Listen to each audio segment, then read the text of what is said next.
Today on the Topic Show, New York City Covid Czar hosted sex parties while shutting down the city. Trump's video of Kamala Harris changing her accent multiple times goes viral. The Teamsters union members vote 58% Trump, but they won't give any official endorsement for the first time in 30 years.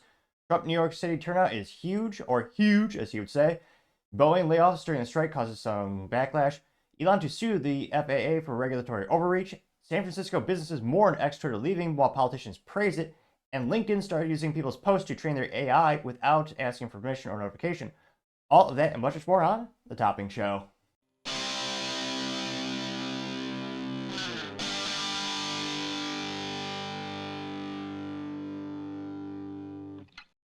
Thank you everyone for taking the time to tune in today. Today's episode of The Topping Show is proudly sponsored by Topping Technologies.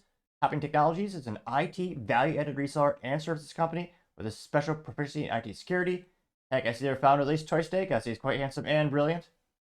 He's me, you see, that's the joke. If you're an IT leader or business owner, you can reach out to the team at sales@toppingtechnologies.com. Also, trying to get 4,000 subscribers by the end of the month. So if you can click that button and tell your friends, I would greatly appreciate it. Now, going over to the business part of the podcast, you have Boeing layoffs during the strike, making some folks upset. Well, kind of makes sense when you look at their stock price, their sales crashing as much as their planes. Apologize for the dark humor. But yeah, times are not good for Boeing.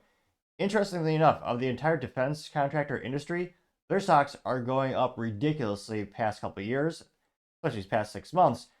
The one major defense contractor losing stock valuation is Boeing, which is saying something. Granted, they are known, consumers mostly know them for their consumer technology. It's like, aviation, where they sell airplanes to United and American Airlines, all that such. But again, a big part of the company, since the recession, was defense contracts with the military vehicles, the military planes. Now, out of curiosity, let's just pull up that stock right now. Because how bad could it possibly be? What's the discount I like to make today? And granted, none of this is financial advice. Just going to the stock ticker. Yeah, they've been pretty bad. Past 5 years, their stock is down 59%. In the past 1 year, it's down 24%. While everyone else is getting, I think Lockheed Martin in the past 6 months went up, what was it, like, I think it's about 33%. Lockheed Martin is almost like $600 or $700 per share. It's astronomical. Yeah, so just in the past month, Boeing is down 13.66%, currently trading for $150 per share. Granted, by the time this video is rendered and uploaded, it'll be different because the stock market does. Now, going to the actual article brought us to by Fox Business, which somehow is, fascinatingly enough, still in business. I don't know how it's still a thing. And yeah, I can't imagine that. Now, it's one of those instances where, yeah, more and more people are getting upset. The layoffs are getting worse and worse. But I'm not sure how much long-term viability that, again, it's been around for well over 100 years, it's Boeing. But yeah, some people are wondering, well, you're having layoffs while they're having strikes. Is this retaliatory? Will the government step in and fine them? What type of backlash could that possibly be? What's it going to entail? And yeah, it's not looking good. So I could extrapolate further, but nothing too crazy. It'll be interesting to see at the end of the day. Is there legal pushback, and how many people do they need to lay off before they actually stabilize the company and get the quality control? They have a new CEO. Hopefully they're going to be able to turn things around. And hopefully they'll be able to rehire those folks that laid off. But let me know in the comments. I know a lot of folks are actually calling airlines to check what kind of airplanes that are being flown on when they're checking or they're buying tickets. So it's a lot of concern for a lot of folks. But as always, let me know in the comments. Be fascinated to hear what you have to say. Other interesting business news: have Elon to sue the FAA for regulatory overreach after apparent almost $600,000 in fines to go, oh, Lord knows where the government puts money these days when it comes to the fines. Now, this comes to those things too. Fox Business, which again, somehow still in business, by Allison Murphy, who's a writer over there, saying, quote, Elon Musk says SpaceX will sue FAA for regulatory overreach. The federal agency announced a proposed fines of $633,000 against SpaceX last week, which, yeah, I would love to see the balance sheet of the U.S. government of where all of our tax dollars go, where all these fines go. Because I can't help but think, yeah, probably mostly, countries you can't point to on a map and useless things. Now, Musk actually announced this on the good old, announces that on the good old X Twitter, saying, quote, SpaceX will be filing a suit against FAA for regulatory overreach, which, yeah, $633,000. Now, it actually broke down a couple of those fines. Now, the agency alleged that SpaceX incurred $350,000 in fines during a June 18, 2023 launched by using a quote unapproved control room and not conducting the required T2-hour poll, which I would think how many of those control rooms are artificially increased, like the Cranes instance, which one of my favorite books, where is it? Elon Musk by Walter Isaacson is one of the book of the months that I'm reading right now. They actually detail the inception of SpaceX, and one of the weird things that they pushed back on, one of the first regulations they pushed back on, was the requirements of the cranes, which the required ones at the time were $2 million a pop, because those were spec'd out for different types of rockets and different materials. And Elon realized, well, wait, we can actually lift these everything just fine with $400,000 crane, which again still an astronomical amount of money, but compared to $2 million, quite some savings. They're able to at the time successfully push back against the government and get that signed off on. Now, in terms of these unapproved control rooms, I can't imagine how many stipulations there are and how many little check boxes there are for them to be quote unquote approved. Now, they also say the other roughly $283,000 fines stem from a July 28, 2023 launch, in which Musk company allegedly used an unapproved rocket propellant farm. Oh no. I mean, remember, they aren't shooting these things off in the middle of a city. It's in the middle of nowhere. And yeah, I don't know about how much faith there is in these days government entities, yet alone the FAA. It'll be interesting to see if Elon's able to successfully push this off or fight this off. And granted, they're also, I mean, their valuation, again, is so privately held, one of the most valuable privately held companies on the planet. When they're giving employees internal stock, the last rumor is about $1.2 billion valuation of the company. It's one of the most valuable companies out there. It's huge. But actually, I think it might be in the trillions by now. But it might be a little bit of a typo. Apologies for that. So, yeah, it'll be interesting to see. I don't know how much good the FAA has done in my lifetime, but they're going after Elon for stuff that happened over a year ago. I mean, U.S. government's also $35 trillion in debt. So Lord knows they're going to try to get everything they can to keep wasting our money and go more to debt.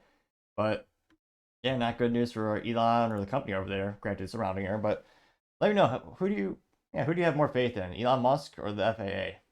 Let me know in the comments, because as always, be fascinated to hear what you have to say. Going over to the culture part of the podcast, you have San Francisco businesses mourning the moving of X Twitter while politicians praise it. This also, interestingly enough, comes to us thanks to Fox Business. Now, this comes to us also thanks to the writer Alexander Hall. It says, quote, as X leaves San Francisco, nearby businesses worry about the future while other locals cheer with victory. Now, they say, quote, before the pandemic, the people outside the Twitter building would eat there. Local restaurant worker said, right now, no one. Now, granted, Elon says he's going to famously move out of San Francisco, also, California, after they changed the laws around, that's the way of saying, the schools can now indoctrinate children into their sexual identities without telling the parents. So that was the law of California. Said, yeah, we want that policy. And the voters said, yeah, this sounds like a good idea. We're going to continue to support Gavin Newsom over there. And it's also that Elon said he's going to move both SpaceX as well as X Twitter out of the state, because the good old country, or some might argue the great state of Texas, which is awesome.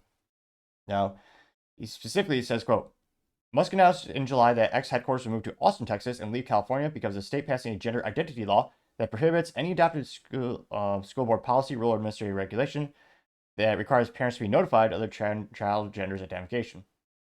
When in history has it ever been on the right side, or have you been an honorable person where they go, you know what? The government, the school knows better. We're not going to tell the parents. I mean, that's just straight up predatory. Now, it'll be interesting to see how many other businesses leave to get out there. And of course, major businesses, they're all hurting as well. They specifically note Christine Torres, who's a co-owner of CDK Companies, reportedly delivered 200 empanadas on Tuesday, noting that 20% of his income comes from X or its employees. He said, quote, it's sad to see them go. He hopes he'll still be able to sell his wares to the employees if they ever return back, and some who may be going to San Jose. Harry Dan Pancho, an assistant manager at local poke bar restaurant, also reportedly claimed that his sales were down 20 to 30% before a year ago. Which, yeah, that's not good. Now, there are also other locals saying, oh yeah, he's an extreme right-winger and all that kind of cliche stuff, where they're actually glad he's leaving. Now, one of the first top comments comes from Uncle Matt saying, quote, I vote with my wallet every day. I boycotted businesses every day. Companies that do not share my values do not get to share my wallet. I don't pick it. I don't call them out on social media. I email them to let me know my feelings where it stops. Millions do it, and I say good for them. Businesses do the same prerogative, rather. They say government does not create jobs. Government's role is job creation and set favorable conditions for policies via policies, taxes, levies, etc. for business to succeed. California routinely fails to do that. Their policies are job killers, not job creators. Good for Musk. Now I got 148 up votes or thumbs up and only 2 down votes because, yeah, I can't think. Some of the comments, I might have to fact check them again, but some of the comments a couple days ago claimed there's been one company that moved out, actually to California in the past 10 years, which I was pretty shocked. You need to do a little more research and fact check though. But yeah, in terms of all major businesses and most businesses that have the ability to do, they're leaving California in droves because it's not sustainable. It's ridiculously expensive, prohibitive, just stifles innovation. And yeah, I can't imagine just trying to keep the lights on over there with the astronomical cost. So a lot of the comments here on again, this is Fox News comment section, so it's going to have a little inherent bias as well. But yeah, most of them are saying, screw San Francisco, California is just destroying the state, or California politicians are doing that. I mean, just in tax dollars alone, it's going to be a great thing for Elon. And it's rough for the local businesses that are still there and somehow still in existence. There will always be a couple stalwarts. I don't think Salesforce would ever leave San Francisco. I mean, Mark Bienoff loves the city. And I mean, this is one of the few businesses that's going to be really there forever. Policies or loss of money disregarded. But let me know in the comments, do you think things will ever turn around in San Francisco? Will the culture ever shift to be pro-business? Will it actually vote for politicians that actually give incentives for businesses to move there and operate there? Or do you think they'll just continue to alienate them with their policies, especially around social, cultural policies, as well as tax policies? Let me know in the comments, because as always, it'd be fascinating to hear what you have to say. Other interesting cultural news, you have Trump in New York City, and there's a huge turnout, or as Trump would say, huge. The crowds are the best, the grandest of all time. They were even taller than the Statue of Liberty if they were to stand on shoulder to shoulder. This is probably just something to that effect. And yeah, I mean, New York has been blue for decades. Almost, for quite some time. There are a lot of people speculating maybe the culture shifted. Maybe a lot of the folks there are getting sick of the policies and how the current environments are. New York has a lot of parallels to California, where they're alienating hundreds of businesses, especially when they seem to keep targeting Trump with lawsuits, especially in real estate. There are a lot of companies that specifically won't do business in New York anymore, just on the principle of the state and the prosecutor going after Trump. Again, if you click the subscribe button, it may very well help with my speaking ineptitudes. When I first started the show, I had basically no subscribers, and I, believe it or not, spoke even worse back then. Spoke really fast, really didn't enunciate anything, and stumbled over my words worse than Joe Biden trying to stumble upstairs. So if you can go ahead and click that button, I'd really appreciate it, because I think, especially one day, I'll get through an entire episode speaking completely articulately. A tall order, some might argue, but gotta have goals. So if you can go ahead and click that button, I would greatly appreciate it, especially if you're watching on the good old green streaming platform, Rumble, where my videos get more than 2 views because they're not shadow banned, even though I have 1/10 of the followers on that platform. So, especially if you're watching on there, I would especially appreciate it. Now, this also shows via video thanks to End Wokeness, where he says, quote, "Holy smokes, New Yorkers are lining up in droves to cheer Trump's motorcade." Now, this is pretty valid. I got over precisely 1 million views. And yeah, there are a lot of folks over there.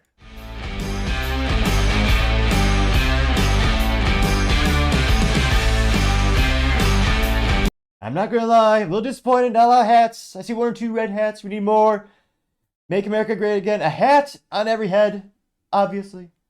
That's actually, to me, the one thing that's really surprising the most, to see pretty much every culture, every race, every clothing style, even from t-shirts to, again, there are some gentlemen in this who did suit up as well.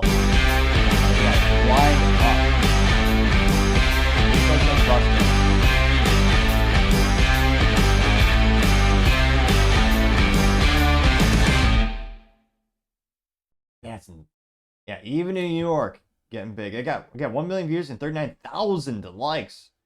One of the first comments coming from American Papa Bear saying, quote, "New York was hit really hard by the disastrous policies Democrats for the past 8 years. It's about time they wake up," unquote, getting 157 likes. We also have Gunther Eagleman saying, quote, "Will President Trump turn New York red?" Getting 485 likes. Paul Zupa says, "You'll never see this for Kamala, even if she offered to pay for people to show up." Getting 172 likes. You also have Libercat Media TM saying the people's president has all the past presidents that are currently alive. It says 15 wars, 0 assassination attempts. You have a picture of Trump after he was shot first time, saying 0 wars, 2 assassination attempts. Yep, that got 94 likes. I should clarify, Trump's only been hit once, and hopefully never again. See, Joey Mariano says, but the media wants you to think they hate him, getting 277 likes. Here, a couple of AI pictures of Trump standing by RFK Jr. and Elon. Here. Yeah. I mean, overwhelming support, even in New York. Now, again, will he actually win the state? I'm pretty pessimistic. I mean, nothing's out of the realm of possibility. Well, except maybe California, which has been red for, let's be honest, in Illinois, or Illinois, as some people pronounce it, since that's been blue for, well, at least mayorally and governor, that's been, I think, blue for almost 100 years in Chicago. When was the last time the state flipped red? A couple decades ago. So I mean, California, and, they're the people who will vote blue no matter who, as they would say, though.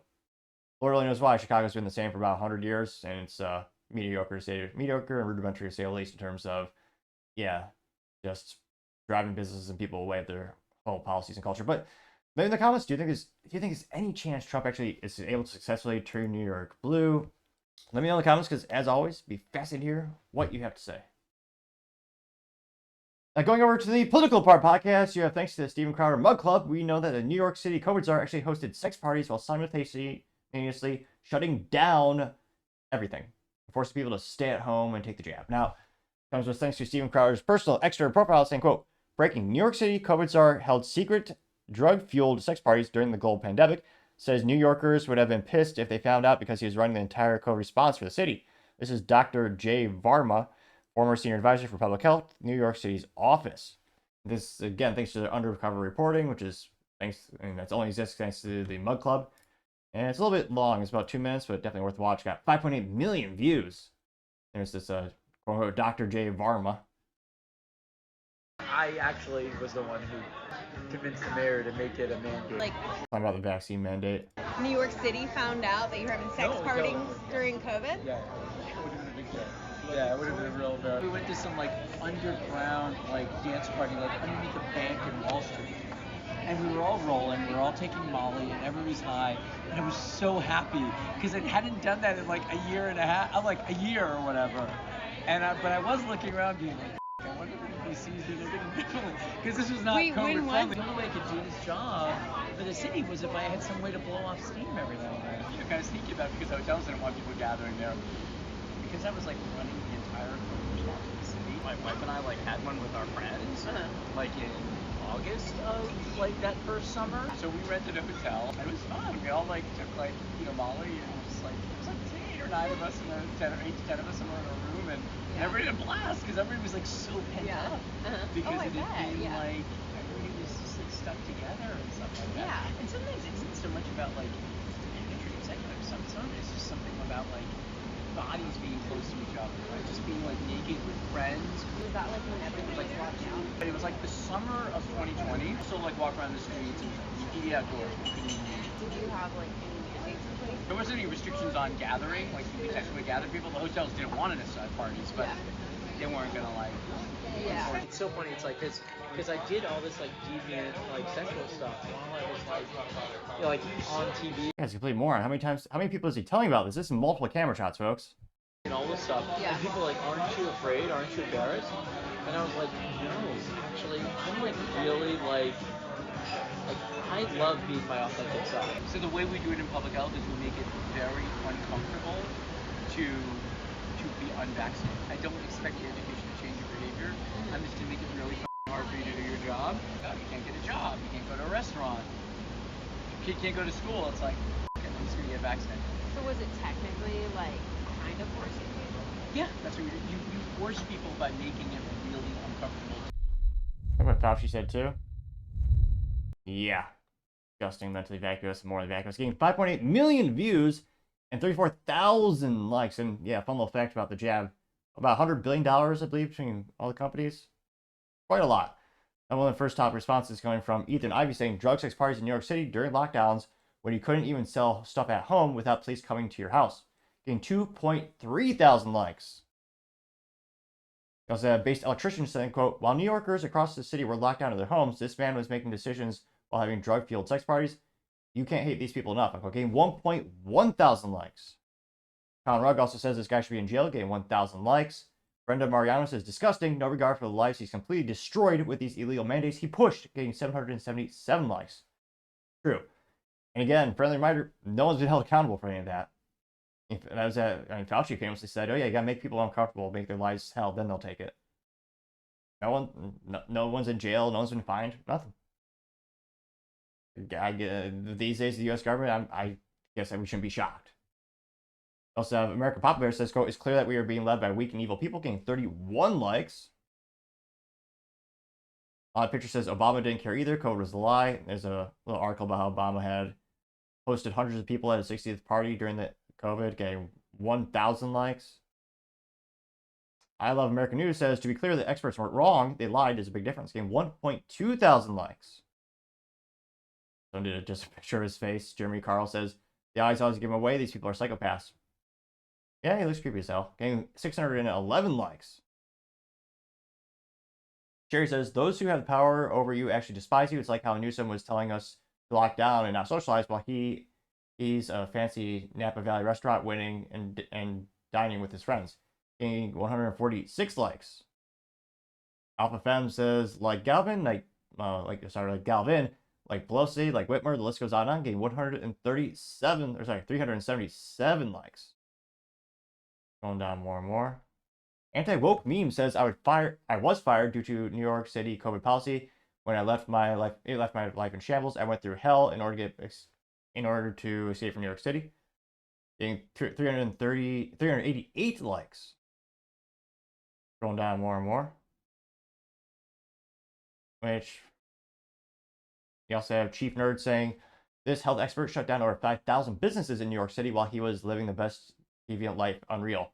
There's an article from the New York Post in 2022 saying how New York City had lost over 5,000 Manhattan businesses during the COVID pandemic, getting 708 likes. Here. Right Away Press says, "Rules for me, for thee, not for me," getting 174 likes. And let's see here. Yeah, at the end of the day, I don't think anyone's going to be actually held up. I mean, it's the public sector. They're really, if ever, held accountable. Maybe they'll put them on a paid time and leave absence, so to say. But yeah, one of the biggest stories that's been broken in the past couple of weeks, definitely. And hopefully they get people to think differently, maybe. I mean, I don't know, let's just say I'm not too optimistic, but let me know, are you surprised by this development? I mean, very similar to how, was it Nancy Pelosi who got her haircut when the entire city was shut down? Or was that the governor of Chicago, where they shut down the entire city, but then they got their own haircut privately? Then they were actually asked about that. They go, "Oh yeah, I'm a public figure. I have to look good." Which incidentally enough, of course, they didn't look good, but they still had to justify getting, "Oh yeah, that's why I need a haircut." But let me know in the comments. Are you surprised by any of this? And do you think this quote unquote doctor will ever actually, face any ramifications or prosecution for what he did? Let me know in the comments, because as always, be fascinated to hear what you have to say. Other interesting political news, you have Trump posting a video of Kamala's accents going viral as she changes them more often than the weather or her political policies. Now this comes to us thanks to End Wokeness retweeting for Trump. Says Team Trump doesn't miss. He's got, oh wow, it's already actually up to 1.8 million views now. Without too much further ado. Choose your character. I love you back. Thank a union member for vacation time. Thank unions for paid family leave. Hello to all my divine nine brothers and sisters. And my soul. Oh, of course, because they did the thing where they stretched her face in that video, so I'll have to mark this as AI generator or some crap like that.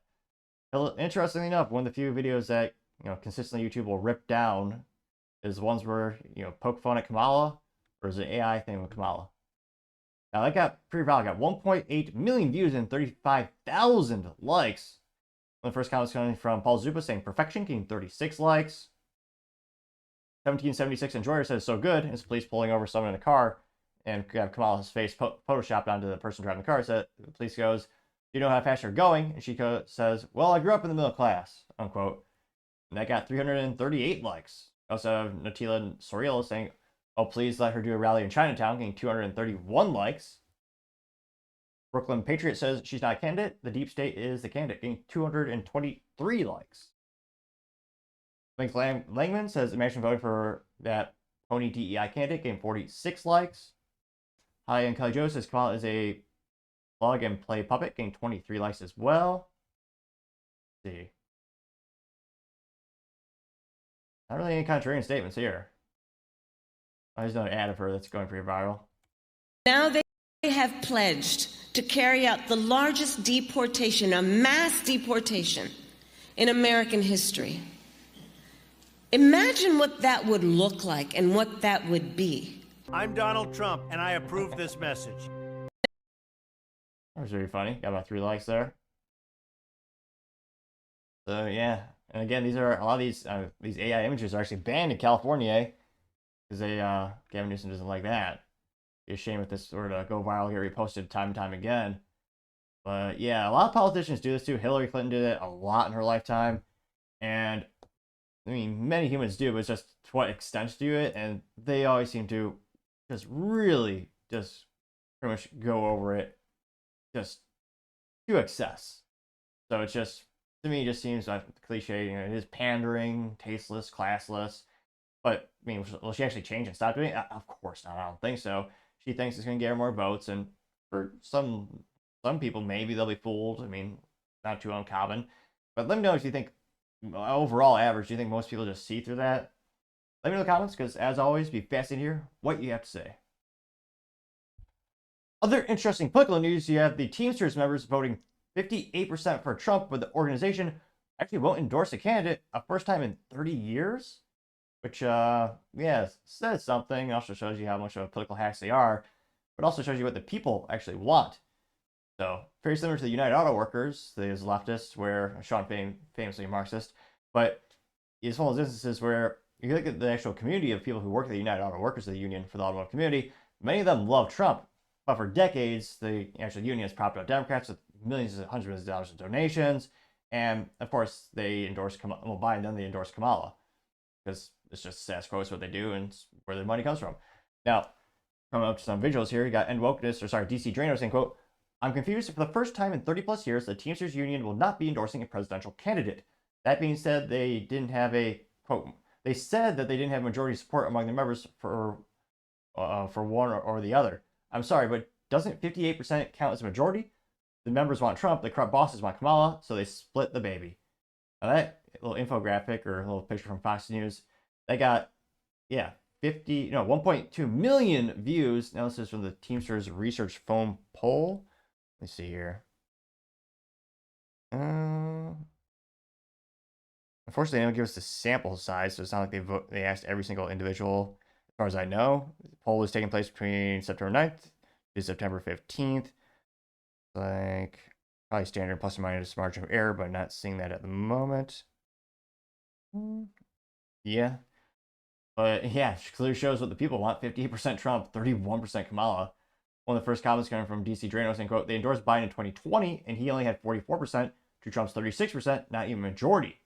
They got 6.1 thousand likes." True. Cash Loren says, "Teamster leaderships are Democrat hacks, obviously.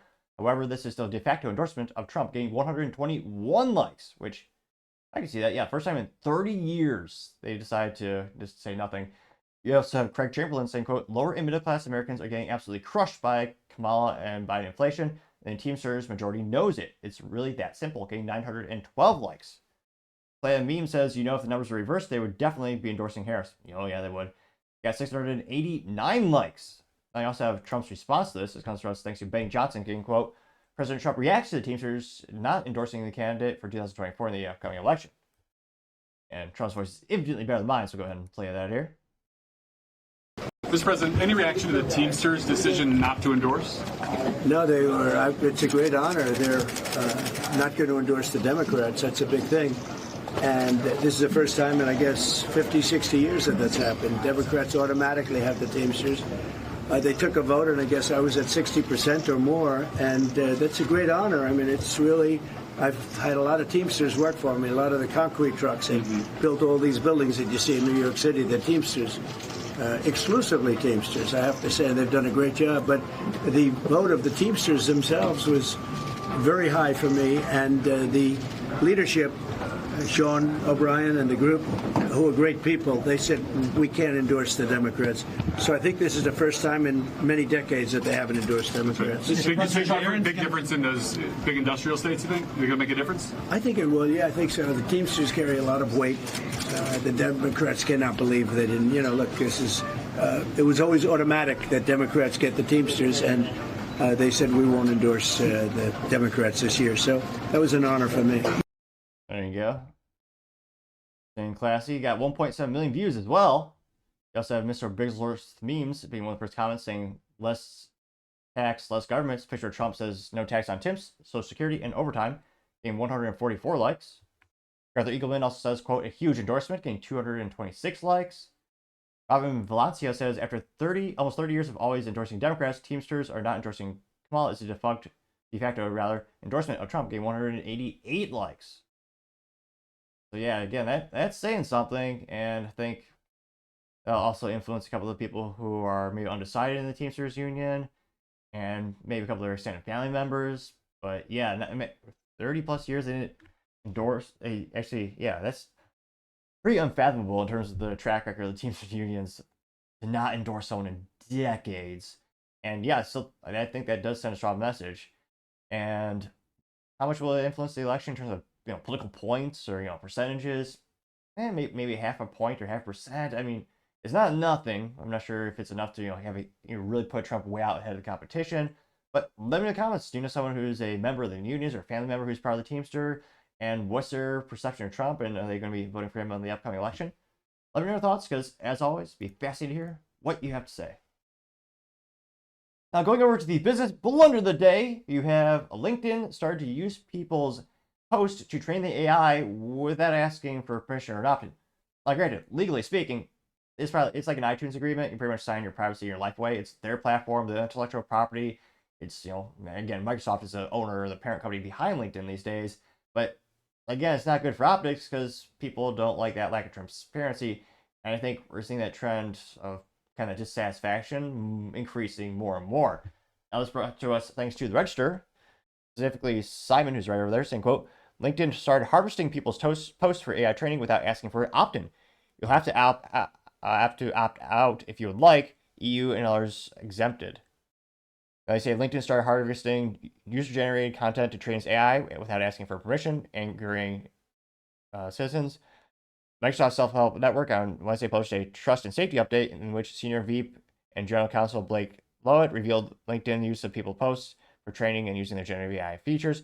In doing so, he says the site's privacy policy has been updated. We note the policy links to FAQ about the updated that sometime confirming the automatic collecting posts for training, meaning it appears LinkedIn started to gather content for its AI model, opting its moves for users well before the post, and updated the privacy only after the book backlash. The FAQ says the site's built-in generative AI features may use your personal info to do things like automatically suggest stuff to write, and when you ask it and what your data will be used to train the models to do, you'll have to opt out if you don't like it. We're also told that using LinkedIn means the outfit will, quote, collect and use or process data about your use of the platform, including your personal data, your posts, your articles, how frequently you use LinkedIn, your language preference, and any feedback you might provide to our teams. I say, quote, there's some good news for users in EU, Iceland, and Norway, Liechtenstein, both of them, and Switzerland, as their data isn't being used to train LinkedIn AI at all and won't be for the foreseeable future. The document also states that LinkedIn seeks to, quote, minimize personal data in the datasets to use to train models, including using privacy-enhancing technologies to redact or remove personal data from training dataset. So, I mean, there's a little bit of definitely doesn't look LinkedIn, doesn't make them look good. Just like kind of just increases the perception they're not a trustworthy company. And I know it's cliche, every company's using, gathering data to train the AI models and make their solutions more robust, as well as, increase the quality of consumers. But yes, LinkedIn definitely not, realistically, there's not too much competition when it comes to LinkedIn, professional networking platform. So I don't think their revenue is going to go down dramatically or people are going to flock away from there anytime soon. But yeah, still not a good look for LinkedIn. Definitely doesn't just makes more people irate at what they, just lack transparency. Again, if they just, it's as simple as just doing a big pop-up next time you log in. It says, hey, they can even, the psychological phenomenon where you just have default be, yes, opt me in. And most people just click yeah and read it for a fraction of a second, and they feel better about that because, again, it's just they had this. It's just a comfort thing. This is their technology. It's their their posts. They are personally attached to it, and I think there'd be a lot less backlash. But because of the lack of transparency, you just kind of snuck it in there. Gotta say, LinkedIn, that is certainly the business blunder of the day. Thank you, everyone, for taking the time to tune in today. Again, trying to get to 4,000 subscribers by the end of the month. So if you can click that button, I greatly appreciate it. Also, give me a thumbs up, thumbs down, or comment is a great way to give me some additional feedback, letting me know how I can make the show better and better. Lastly, don't forget to take time to tell your family, tell your friends, tell your coworkers, heck, tell your enemies, anyone and everyone. Just stay safe, fight the good fight.